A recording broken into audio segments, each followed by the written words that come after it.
Estás escuchando El Pitch, un podcast sobre comunicación digital para negocios. Aprende a convertir, vender más y posicionar tu marca en Internet a través de los mejores ejemplos y casos de éxito en Cuba.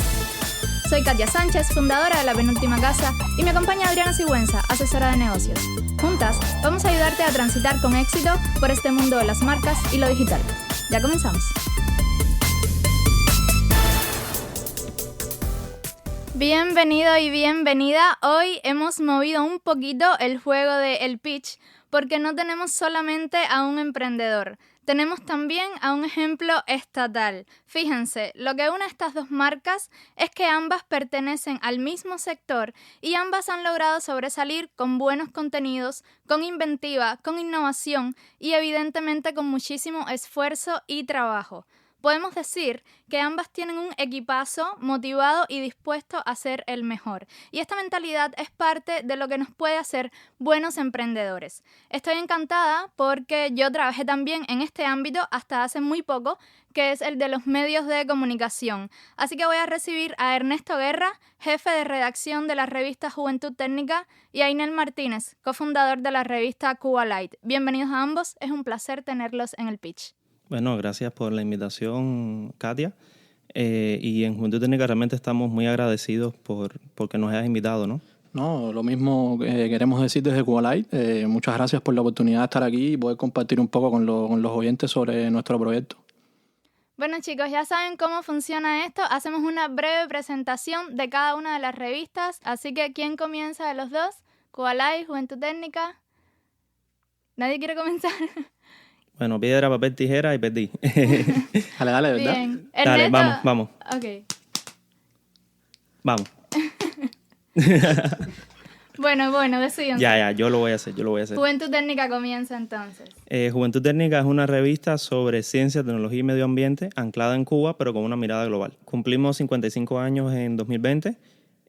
La revista tiene una historia que se remonta a la época de las BTJ, cuando salió como una especie de boletín, y a lo largo del tiempo hemos ido asumiendo nuevos retos, el periodismo de investigación, el periodismo especializado científico, y creo que una de las grandes transformaciones está justamente desde hace 2 años para acá, cuando asumimos el rol de multimedia, creamos una redacción integrada en la revista y pasamos de producir contenidos cada 2 meses para la empresa a producir contenidos diarios en redes sociales, cosa que para una revista especializada y para un medio estatal también puede ser un reto, porque cómo contarle a los jóvenes la ciencia, cómo contarle a los jóvenes la tecnología, quizás es un poco más fácil, pero cómo crear esos contenidos desde un colectivo que no estaba adaptado a hacer reportes diarios, sino a hacer trabajo de profundidad cada 2 meses, a lograr un balance entre ese reporte diario, entre trabajo específico para redes sociales, potenciando el diseño, potenciando la interacción, y bueno, aquí estamos ahora. Hemos sido premiados en el 26 de julio con todos los premios de diseño, por ejemplo, del año 2020.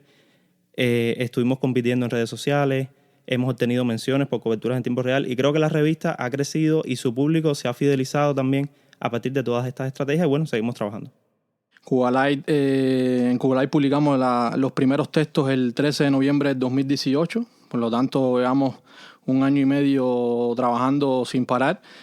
Primero nos definimos como que Cuba Light no era una revista, no era un periódico y no sabíamos lo que era Cuba Light y empezamos a publicar varios textos tratando de evitar el halo político que casi siempre media en muchas de las publicaciones del ámbito no estatal, ¿no? Y el estatal también en algunas ocasiones, y de no mezclarnos con ese ecosistema político de lo que hacían varios medios, incluso donde uno se cortaba y se pegaba en el otro, y eran más o menos básicamente un cortipea uno de otros, ¿no? Y había muy poca heterogeneidad en cuanto a contenidos y temas. Y decidimos enfocarnos en el entretenimiento, como lo llamamos nosotros, entretenimiento en versión extendida.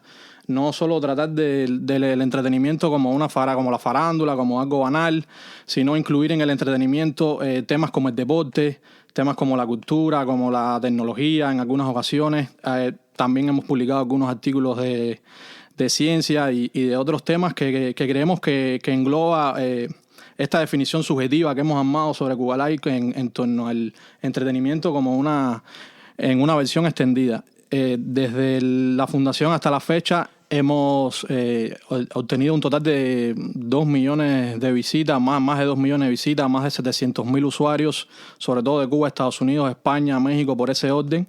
Y creo que hemos logrado llegar a bastante cantidad de público a través de nuestra web y a través de nuestras plataformas en redes sociales. Ambos medios tienen tela por donde cortar en este tema de la comunicación digital, porque se han posicionado en muy poco tiempo entre los jóvenes especialmente. En el caso de Juventud Técnica, que no es una publicación reciente, sí es verdad que ha tenido una evolución bastante grande y muy rápidamente.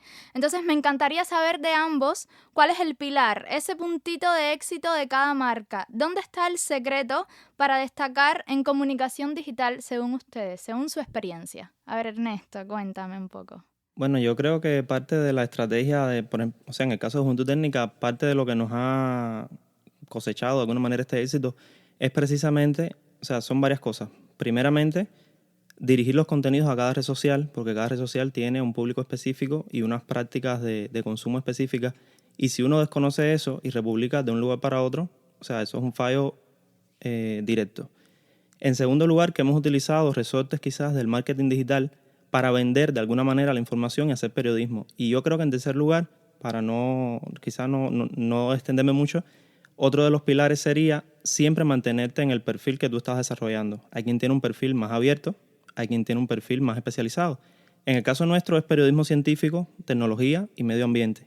Y nosotros tratamos de, desde esas aristas, a veces un poco empujar lo que serían esos límites de las aristas, pero siempre la propuesta viene por el periodismo científico, o sea, por la ciencia, por la tecnología, por el medio ambiente, en dependencia del tema que sea. El coronavirus, por ejemplo, tiene que ver con ciencia. La cobertura que hemos hecho, si bien trata historias humanas, son, por ejemplo, historias de científicos. Si tratamos temas de ciencia, vamos al enfoque más profundo de métodos de contagio, otras pandemias. O sea, siempre a partir de lo que nos diferencia del resto, crear contenido de valor para ese público que nos sigue en redes y en la publicación como tal. O sea, la diferenciación sería ahí como una clave. Sí, o sea, yo creo que la única manera de ser universal es siendo único, ¿no? O sea, yo opino así. Y único desde tu perfil y desde lo que la propuesta de valor que tú le puedes hacer a tus seguidores. Bueno, nosotros desde nuestro caso, coincido plenamente con lo que dice Ernesto, hemos tratado también de enfocarnos en el lenguaje y en la presentación de los textos al público que nos sigue, tanto en Facebook, en Instagram como en Telegram, que son las redes que usamos principalmente, además del que el tráfico que entra directo a la página web o que puede entrar por Google. Y siempre tratamos de humanizar los contenidos, de ir más hacia las historias individuales, por ejemplo, de deportistas, de músicos, de actores, con el objetivo de que haya quizás una masa de público que se pueda identificar con ese tipo de contenidos, ¿no? También hemos utilizado elementos del marketing digital, como los que hacía referencia a él. Nos hemos interesado mucho por las técnicas de copywriting, que es un elemento que quizás en Cuba no se aprovecha todo lo que se debe. Y como nosotros salimos actualmente solo en la web, usamos mucha técnica de gancho de clic. A veces escondemos un poco en el título la cuestión general de la que vamos a tratar para que la gente pinche. Tratamos luego en el texto de usar estructuras que de forma tal que la gente no abandone, no aumente la tasa de rebote y no abandone rápidamente el texto. También hemos trabajado mucho la imagen, tratar de montar una imagen a veces cuando hay una publicación especial sobre un tema específico, una entrevista. Hemos tratado, lo que él decía, de tratar de no someternos a un volcado de nuestros contenidos copy-pega en las distintas redes sociales. Muchos amigos nos han aconsejado y nos han comentado sobre su opinión y nos han incluso referenciado otras fuentes que podemos atender a la hora de agarrar más elementos del marketing digital. Y bueno, ahí seguimos en eso constantemente. Ahora que mencionas las redes, ¿cuáles son las redes? Ya me dijeron algunas de ellas, pero de cada uno la red donde más incidencia e impacto tienen. Digamos, donde tienen la mayor cantidad de usuarios, o no audiencia como tal, sino engagement, esa interacción, ese tráfico hacia la revista como tal. Bueno, en el caso de Cubalite, en Facebook tenemos creo que más de 13,000 seguidores. En Instagram unos 1,800 y tanto, y en Telegram unos casi 1,700 seguidores en Telegram. Y a pesar de todas esas diferencias, que en Facebook hay bastantes seguidores, digamos, prácticamente casi 2 años y tenemos 13,000 seguidores, en Facebook no es muy sencillo, pero en Facebook notamos que no es la plataforma, el espacio donde más engagement tenemos. Durante un tiempo sí fue así, pero parece quizás que los algoritmos de Facebook han cambiado y nosotros mismos hemos podido percibir que de vez en cuando Facebook te pone un cartel que te dice tenemos un descuento para ti, para que hagas una publicidad de $10 para que promociones tu publicación. Y cuando uno lee eso varias veces en su timeline, en varias veces en el día, uno dice, bueno, algo está cambiando por aquí, y lo notamos en las métricas, lo notamos en el alcance, lo notamos en las interacciones. Lo mismo ha sucedido en YouTube, según me han dicho algunos amigos youtubers, lo mismo ha sucedido en Instagram. Y entonces, por ese motivo es que digo que a pesar de que sea la red donde menos suscriptores tengamos, menos seguidores tengamos, Telegram es para nosotros la red donde más interacción e intercambio generamos, y nos hemos enfocado mucho en Telegram. En el caso de Juventud Étnica, yo los veo mucho en Twitter. A lo mejor es porque soy asidua de Twitter o no sé. ¿Estoy correcta? ¿Voy por ahí o Sí, tienen otra red? Estás correcta.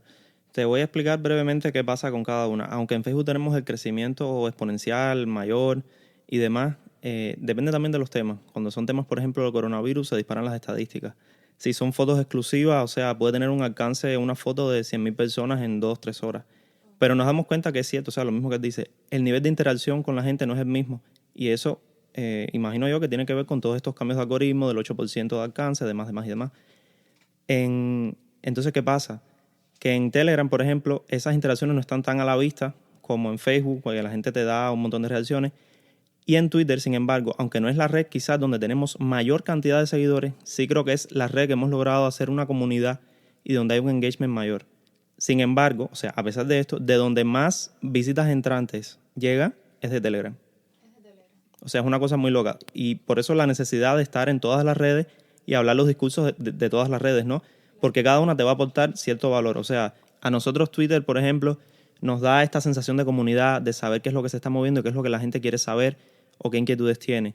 Sin embargo, la más agradecida en cuanto a vistas para nuestro sitio, en cuanto a leer contenido, sigue siendo Telegram. O sea, es increíble porque en las estadísticas que tenemos te dice enlaces entrantes, o sea, visitas entrantes del exterior, o sea, de sitios de referencia, siempre es mensajería instantánea, que sería Telegram. Después Facebook y después Twitter. Sin embargo, más interacción y más conversación se genera en Twitter.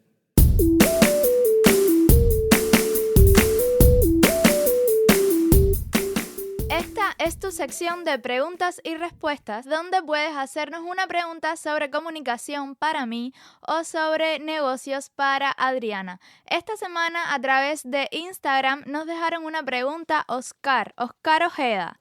Él es Community Manager de una barbería y nos pregunta: si eres un local físico que brinda un servicio, ¿cómo aumentar el engagement de tus seguidores y convertir esto en posibles futuros clientes?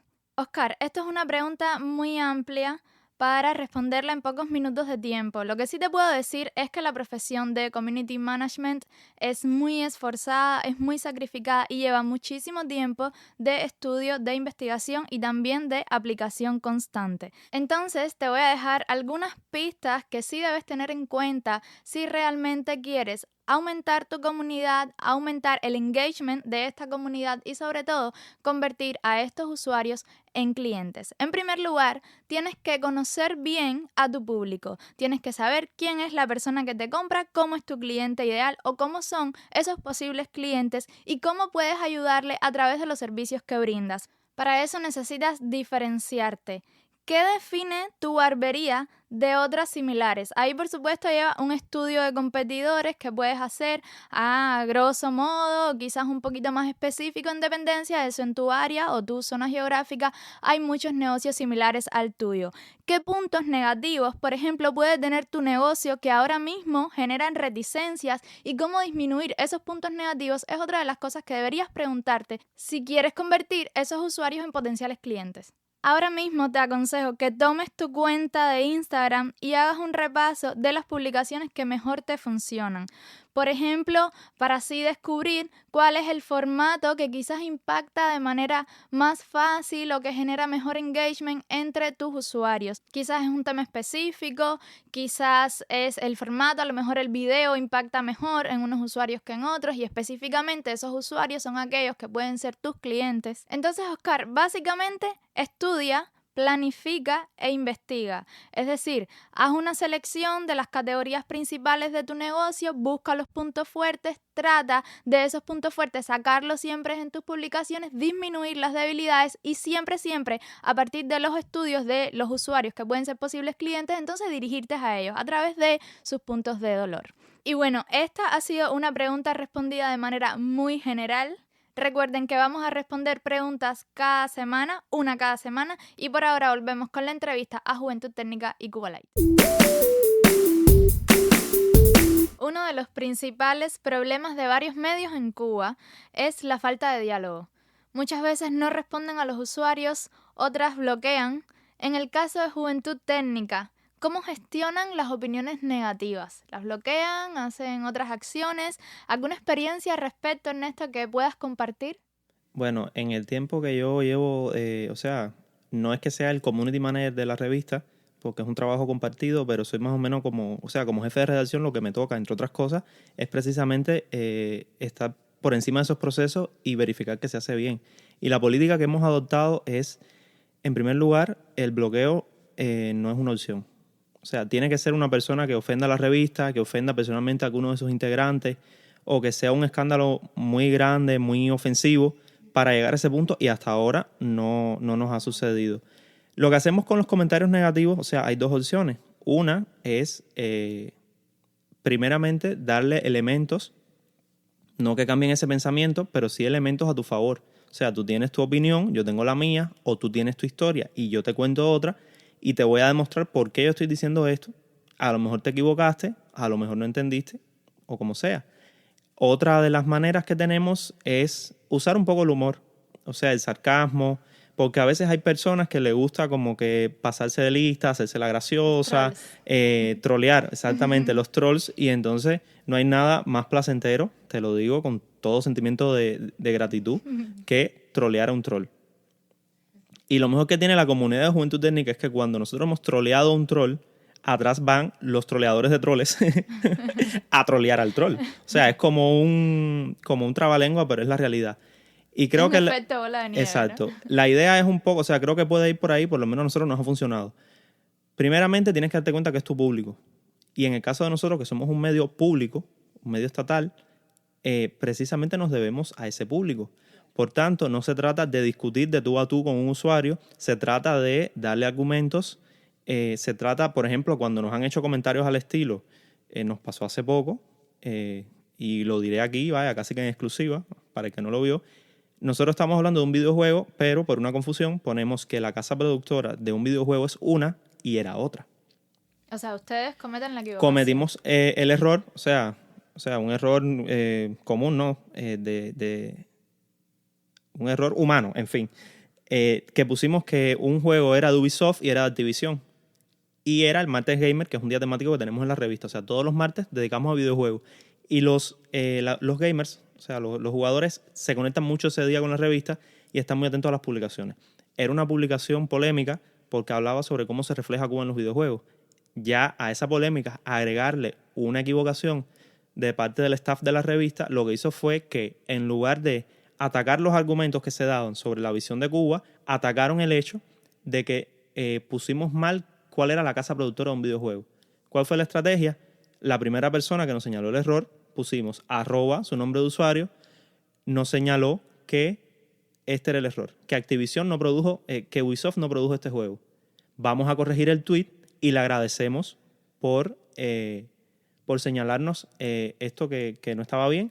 Y en efecto así lo hicimos y eso ha generado como reacciones positivas de la gente, porque ser un medio no te hace omnipotente ni te hace ser un sabelotodo. O sea, detrás de los medios hay personas, somos seres humanos y nos equivocamos. Pero, como dicen, es muy cursi, pero rectificar es de sabio. Y si tú a ese usuario le das el crédito por el señalamiento que te hizo y no lo haces de una manera soberbia, lo haces desde la humildad, eso también genera muchas reacciones positivas. Y me parece que eso también dice mucho de un medio o de una marca en este caso también. Cuba Light tiene una sección de artículos y entrevistas a negocios. ¿Es así? Sí, emprendedores. ¿Por qué visibilizar a los emprendedores, Ainel? ¿Y qué requisitos debe cumplir una marca para aparecer en las páginas de la revista? Bueno, primero porque visibilizar a los emprendedores parte desde la misma génesis de Cuba Live, ¿no? Cuba Live es un emprendimiento, primero que todo. Y nosotros nunca pudimos tener la oportunidad de que otro medio hablara de nosotros, o al menos no la tuvimos. Quizás hay como una especie de tabú en el periodismo donde a los medios no les gusta hablar de los medios a no ser de forma negativa en muchas ocasiones, un medio tirándola al otro, etcétera. No le gusta en ocasiones darle promoción o publicidad o como quiera llamársele a un texto o a una publicación determinada. Y como nosotros ya vivimos esa parte, nos lanzamos, etcétera, a ver lo que ocurría, decidimos entonces que por qué no podíamos visibilizar a otras personas que estaban en el mismo ecosistema que nosotros, tratando de luchar su yuca, como se dice en buen cubano, y visibilizarlos también. Se nos ocurrió en septiembre del año pasado, creo, sacar una sección semanal que se llamara Dándote la Luz, como dándole la luz a las personas que quisieran acercarse a un negocio, a un restaurante, a cualquier tipo de negocio que nosotros diéramos publicidad. Y entonces sacarla todos los viernes para que igual ir haciendo hábito. La prensa tiene que ver mucho con el hábito, con acostumbrar a las personas a una determinada publicación, un tipo específico de día. Después le quitamos el Dándote la Luz por tema de SEO, porque Dándote la Luz después te alejaba en el slug y en el título, te alejaba mucho el nombre del negocio, etcétera.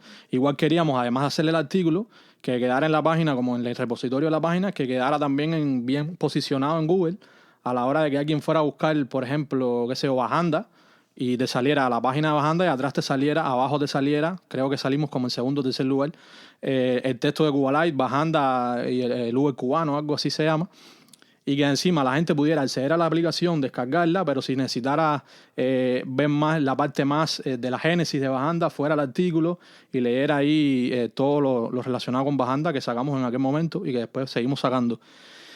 Y hasta la fecha creo que hemos sacado más o menos unos 60 y pico, quizás un poco más, contando entre emprendimientos y noticias temas de esos emprendimientos a los que después le fuimos dando seguimiento, ¿no? Más que la redundancia de conocimiento ese. Y bueno, ¿qué debe cumplir un emprendimiento para llegar a las páginas de Cuba Live?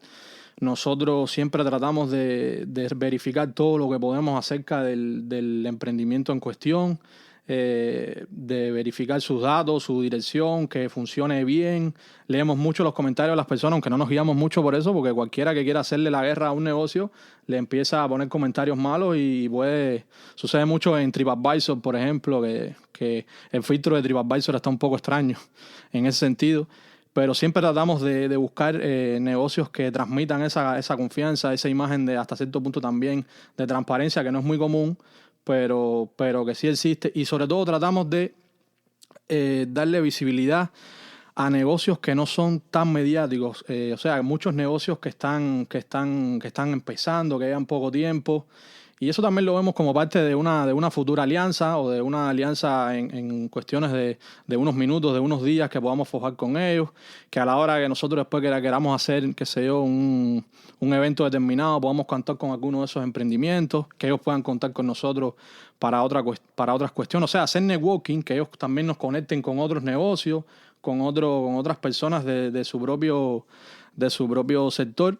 Y de eso se trata, de ir haciendo redes, pero sobre todo ir haciendo redes basadas en la confianza, basadas en esas cuestiones que te mencionaba antes. Sí, definitivamente el tema de las alianzas se repite siempre acá en el podcast. Justamente hablando de emprendimiento y alianzas, creo que es uno de los puntos fuertes de Juventud Técnica. Hoy están acá, por ejemplo, en el podcast de un blog independiente y además tienen una estrecha relación con emprendimientos tecnológicos como es el caso de Bache Cubano y Tecnolive Plus. ¿Cómo ustedes aprovechan estas alianzas público-privadas y qué beneficios les trae a la revista? Bueno, digamos que tal vez estas alianzas no son casuales, ¿no? Nosotros hemos hecho como un estudio quizás de cómo se mueven las redes, lo mismo que decía Inel, estudiar bien el negocio y demás, pero además en el sector tecnológico y en el sector no de la ciencia como tal, porque no es que haya laboratorios privados, pero bueno, en el sector de la inventiva, de las aplicaciones, hay muchas personas que están haciendo cosas por su cuenta que son muy interesantes y por qué no darle visibilidad en los medios estatales, ¿no? porque de alguna manera eso también te da cierta legitimidad y es una manera de hacer publicidad gratuita. O sea, en las políticas de comunicación del Estado que se aprobaron, está la posibilidad de hacer publicidad en algún momento, cuando eso esté un poco más sedimentado. Juventud Técnica podría tener publicidad. Es una posibilidad que tenemos a futuro. Y partiendo de eso, nosotros hemos hecho como una especie de estudio de mercado y realmente estas alianzas, si bien nos nutren a nosotros como publicación de contenido, también están posicionando nuestra marca a través de esta fidelización que se crea con la gente, desde el momento en que tú ves que la revista no es una revista endiosada, sino que es una revista más bien que se mueve entre la gente, que interactúa con la gente. Y por ahí primero empezamos con Julio Luzón de Tecnolike, sobre todo porque yo empecé a seguirlo en YouTube, empezamos una especie de relación de amistad y con el tiempo logramos que por primera vez en Juventud Técnica un youtuber fuera la entrevista de ese mes. No pensamos parar con este tema de entrevistar o sea, hemos entrevistado a emprendedores, pero Julio fue como un rompimiento porque estábamos hablando de un youtuber tecnológico que podría verse como competencia o no sé qué, y le estábamos abriendo las páginas de la revista. Luego empezó Eric con Bache Cubano y con Eric hemos hecho también una relación de mucha empatía y creo que los tres proyectos, si bien tienen puntos en común, cada cual ha sabido defender su propuesta y esto nos ha posicionado a nosotros y creo que de alguna manera a ellos también les ha servido un poco. Hemos tenido mucha retroalimentación, sobre todo por privado, de contenidos, de cosas, y creo que la idea estaba ahí en posicionar, o sea, realmente la estrategia era posicionar la marca. Estos serían como nuestros influencers, pero son influencers que no son pagados, o sea, son influencers porque precisamente estamos interactuando todo el tiempo. Y eso posiciona a Juventud Técnica y eso también nos da contenido y eso también nos abre la puerta a un sector que puede convertirse en cliente a futuro, teniendo en cuenta esta posibilidad que habrá en algún momento de que un medio estatal pueda contar con publicidad. Ernesto, te propongo hacer una pausa y regresamos enseguida. Y ahora, tu sección de tips de emprendimiento y negocios con Adriana Sigüenza. Hoy quiero hablarte sobre qué conocimientos debe tener un emprendedor. Esto va a impactar directamente en la forma en que tú gestionas tu negocio, porque más allá de las habilidades que tengas y que vayas adquiriendo, creo que el emprendedor debe tener un océano de conocimientos de 1 centímetro de profundidad. Sí, como un ingeniero industrial como yo. Pero, ¿por qué lo digo? Ser un emprendedor es solo el primer paso, porque esa categoría va subiendo a líder, a director, y ya no vas teniendo solamente un emprendimiento, sino vas teniendo una empresa. Mira, para mí es común escuchar a los emprendedores decir que quieren aprender sobre marketing y cuando empiezo a indagar un poco sobre sus intereses, resulta que lo que necesitan saber es dirección de negocios y estrategia. Y marketing también, por supuesto. Pero, ¿cómo hacerlo? Vamos a empezar. Tip número 1. Haz tu matriz DAFO personal. Si no conoces la matriz DAFO, entonces necesitas hacerla ya y estudiar la herramienta ya. Por eso es que digo que un emprendedor debe conocer al menos un poco de todo. La matriz DAFO es una herramienta que te va a permitir hacer un análisis interno o externo de una persona o de una organización y a partir de eso trazar una estrategia. ¿Qué debes hacer? Definir tus fortalezas y debilidades. Hace poquito tuvo lugar en Amarillo Coworking un taller de marca personal y la primera tarea que le dejaron a los emprendedores que pasaron el taller era que hicieran su propia matriz DAFO. Y les fue excruciantemente difícil, pero les gustó muchísimo el ejercicio. Porque te permite, imagínate, desde el punto de vista de conocimientos y de lo que quieres emprender, saber qué tan preparado estás para hacerlo. Ahora, además de tus fortalezas y debilidades, debes trazar tus amenazas y oportunidades. Oportunidades son externas, o sea, lo que te ofrece el sector. Vamos a suponer que tienes la oportunidad de pasar talleres de marketing o de tener acceso a maestrías en administración de negocios. En este punto es muy importante que seas sincero contigo mismo y que tengas luz larga. Ahora, una vez que ya tú tengas identificado tus debilidades, tus fortalezas, tus amenazas y tus oportunidades, llega el momento de trazarte una estrategia. Y para eso vas a recurrir al tip número 2. Entiende la ruta por la que atravesarás. Aquí es donde viene la luz larga de la que te comentaba. Yo en mi caso tuve que aprender de contratación económica, no como un abogado, pero tuve que aprender de redacción de contratos, porque me di cuenta que mis procesos de contratación se dilataban muchísimo si yo esperaba a que un abogado dialogara con el abogado de mi cliente para resolver las diferencias en el contrato. Y yo dije, no, yo tengo que estudiar esto, yo tengo que resolver este problema ya, y que un abogado me revise después una versión final de eso. Eso para mí fue imprescindible.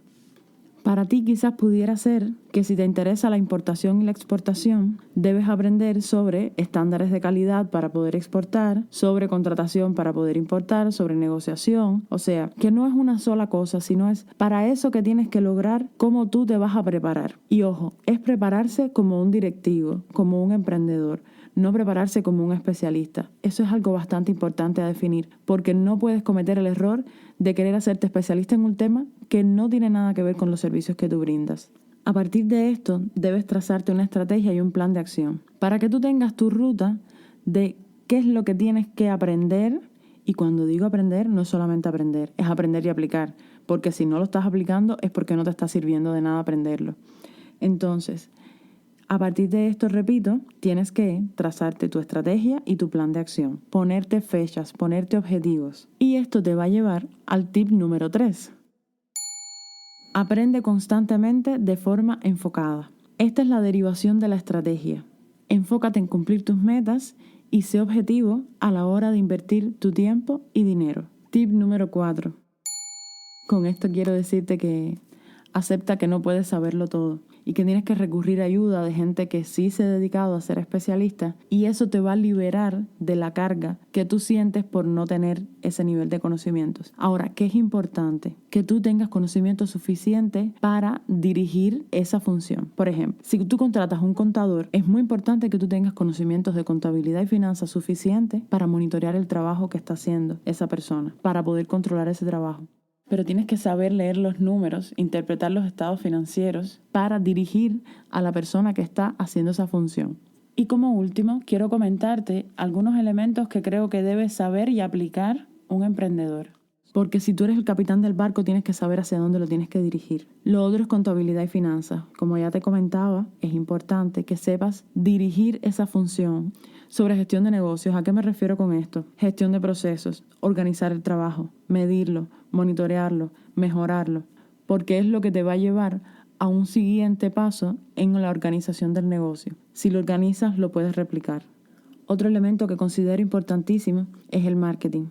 Muchas personas confunden a veces el marketing con la comunicación en redes sociales. No es lo mismo y es importante que aprendas a distinguirlo y que aprendas de marketing digital lo que te toca aprender, que aprendas de estrategias de marketing, de precio, de producto, de perfil de cliente, lo que te toca aprender. No puedes convertirte en un especialista, pero sí es importante que tengas los conocimientos y la visión estratégica para poder entregarle ese valor al cliente de forma diferenciada. Esto es muy complejo, pero la verdad, los emprendedores que lo logran tienen tremendo éxito. Y hoy me despido con el deseo de que puedas hacer tu propia matriz DAFO, que te puedas trazar tu estrategia de conocimientos y que nunca pierdas ese afán de ser mejor, de aportar más valor y de ser un mejor líder. Estamos de regreso con Ainel de Cubalight y Ernesto de Juventud Técnica, y me gustaría saber cómo están conformados los equipos de trabajo dentro de un medio de comunicación. Los periodistas publican en las redes, los community managers diseñan, ¿cómo se organizan de cara al espacio digital? Bueno, empezaré yo, que me imagino que tenemos una estructura quizá un poco más tradicional. En Juventud Técnica. Sí, que la que pueda tener, digo yo, Ainel, al ser un emprendimiento, ¿no? O sea, nosotros en la revista tenemos 2 diseñadores, que serían como el departamento artístico. Está creada... Muy buenas infografías, por cierto, durante muchas gracias. Periodo de la cuarentena y la COVID-19. Fue muy, muy bueno el trabajo de diseño de Juventud Técnica. Tenemos ese equipo de diseño que son 2 personas y las redes las trabajamos entre 3 personas. Es importante señalar que la misma directora maneja las redes también y es un ecosistema que es una muchacha que es periodista, pero que por el tema de la cuarentena ni siquiera está en Cuba, y entonces estamos manejando las redes entre nosotros 3. De nosotros 3, casi siempre el que crea, o sea, los domingos yo creo como que una especie de estrategia semanal para ir ordenando esos contenidos a lo largo de la semana, vemos qué previsiones tenemos, si hay una efeméride y demás. Y entonces el equipo web hemos hecho una redacción integrada, de forma tal que los periodistas que tributaban a la revista ahora tributan a la web. Y todos ellos responden a esta estrategia que creamos sobre la marcha, dependiendo de los diferentes eventos, pero también desde una visión global un domingo, por ponerte un ejemplo.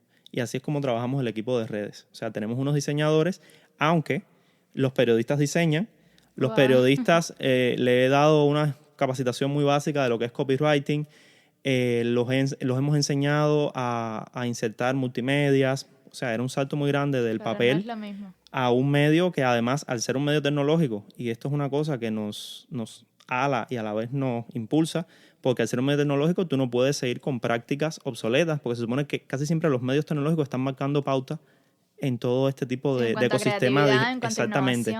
Y eso ha hecho que las dinámicas se hagan muy complejas, pero muy satisfactorias a la vez. Hemos hecho infografías en tiempo real prácticamente. Es una cosa un poco loca porque no es que sea en tiempo real, pero por ejemplo se ha hecho una mesa redonda y a los 2 minutos de terminar la información está la infografía colgada en redes. Y eso lleva un trabajo, un ecosistema de trabajo que está muy organizado y en el que todos estamos en la misma cuenta. Y creo que por ahí va. Bueno, en el caso nuestro es bastante complejo ese tema y bastante distinto, ¿no? Nosotros en Cuba Live somos 5 personas en total, contando programadores, periodistas, community managers, todos son 5 personas. Sacamos 3 publicaciones diarias de lunes a viernes. La cantidad de audiencia que tienen. Somos 5 personas y la parte visual la hace el otro muchacho que fundó la revista conmigo, Sebastián.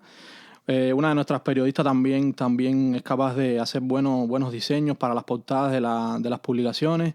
Yo donde más llevo es a Paint, a cambiarle el tamaño a la imagen. Es hasta donde más he podido avanzar. Yo soy más bien old school, de editar los textos, escribir, compartir y más o menos darle forma al copywriting que se le va a poner a la publicación o a la estructura textual y gramatical del texto.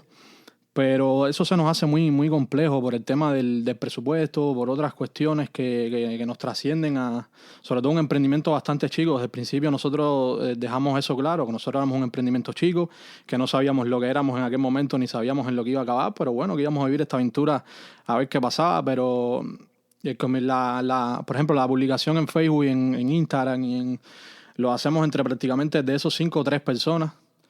Pero si algo me queda de satisfacción, ¿no? Es que todas esas personas estaban desde el día 0 con nosotros en la revista, todos se mantienen hasta ahora, pese a las dificultades que pueda tener un emprendimiento o cualquier persona que no está emprendiendo nada. Dificultades siempre va a enfrentar en la vida, millones. Y entre todos siempre, gracias al compromiso de todo el mundo, a veces el que no diseña nos dice, mira, se le fue esto aquí, yo creo que este color aquí no pega mucho, o este texto aquí, mira, una errata, o quizás este texto funcionaba mejor, y entre todos nos vamos complementando.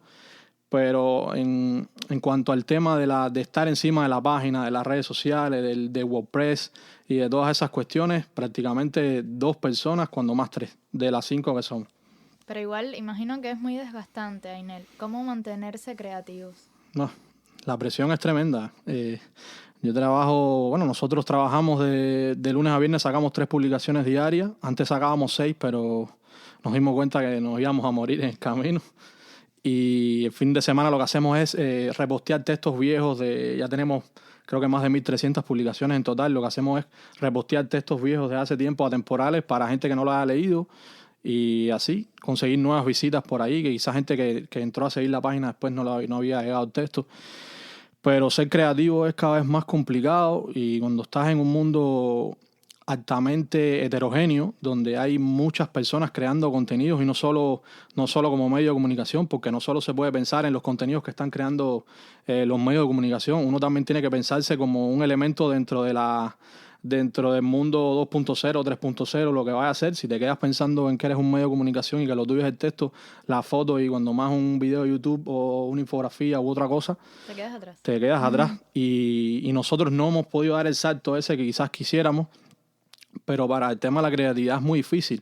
Es ir estudiando poco a poco lo que ha sacado los grandes medios. Nosotros nos enfocamos en estudiar muchos medios norteamericanos, como Vice, como medios independientes como Mobo y otros tantos, para ver qué prácticas utilizan ellos, qué texto, cómo lo manejan, sobre todo hacia lo textual, hacia el tema individual, o sea, hacia el perfil de la persona, la semblanza, etcétera.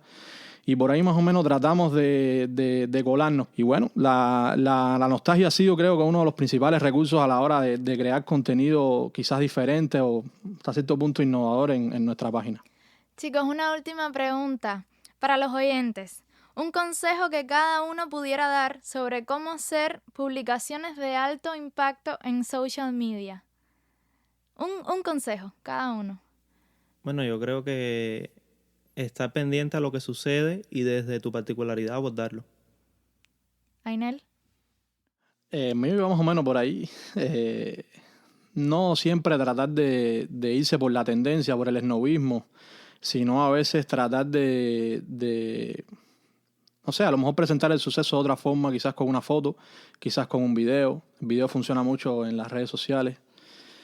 Pero siempre tratar de identificarte como un único individuo dentro de una comunidad que es bastante homogénea a veces en el panorama mediático. Creo que eso es la cuestión que puede identificar a un medio de comunicación del resto. Me parece a mí mi opinión. Muchísimas gracias a Juventud Técnica y a Cuba Live por haber estado acá en el pitch con nosotros. Síganos para más contenido en La Penúltima Casa y nos vemos en el próximo episodio. Muchísimas gracias. Y hasta aquí el pitch. Agradecemos a Ernesto Cisneros por la música y a Cristian Gandarella por el diseño. Esta sesión fue grabada en Manana Records. Muchas gracias por acompañarnos y te esperamos en el próximo episodio.